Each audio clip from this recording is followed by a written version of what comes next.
আমি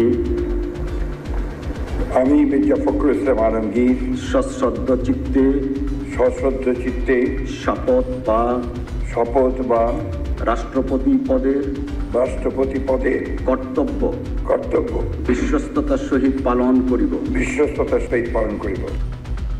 দেশের 23তম রাষ্ট্রপতি হিসেবে শপথ নিলেন মির্জা ফখরুল ইসলাম আলমগীর। সংবিধানের সুরক্ষা সহ জনগণের প্রতি ন্যায়পরায়ণ থাকার অঙ্গীকার। যোগ্য মানুষ, ত্যাগী মানুষ, এটা তার বলার অপেক্ষা রাখে না। ওনার ব্যাপারে আমার মনে হয় সমস্ত জাতীয় ঐক্যবদ্ধ, ওনার প্রেসিডেন্টশিপ সবাই স্বাগত জানিয়েছে। আমরা আশা করব দেশ এবং জাতির প্রতি তার কাছ থেকে অন্তত কোনো ইনসাফের ব্যতিক্রম কিছু হবে না। তিনি ইনসাফের ভিত্তিতেই সবার সাথে আচরণ করবেন।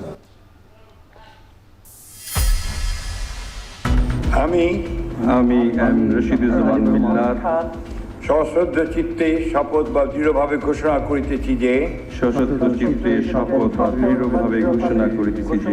সরকারের মন্ত্রী পদের কর্তব্য বিশ্বস্ততার সহিত পালন করিব। 6 মাসের মাথায় মন্ত্রিসভার সম্প্রসারণ। স্থানীয় সরকারে ডক্টর মঈন খান, তথ্যে আন্দালিফ, পার্বত্যে সাচিন প্রু, বিমানে রশিদুজ্জামান, খাদ্যে আফরোজা খানম, পররাষ্ট্র প্রতিমন্ত্রী হলেন হুমায়ুন কবির।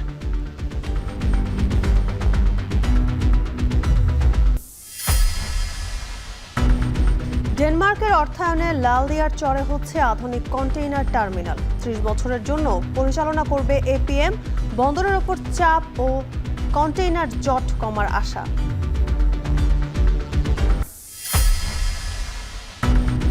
কলকাতায় অগ্নিকাণ্ডে প্রাণ হারানো 6 বাংলাদেশির মরদেহ পাঠানোর সব প্রক্রিয়া শেষ। 2টি স্থলবন্দর দিয়ে দেশে আসছে আজ।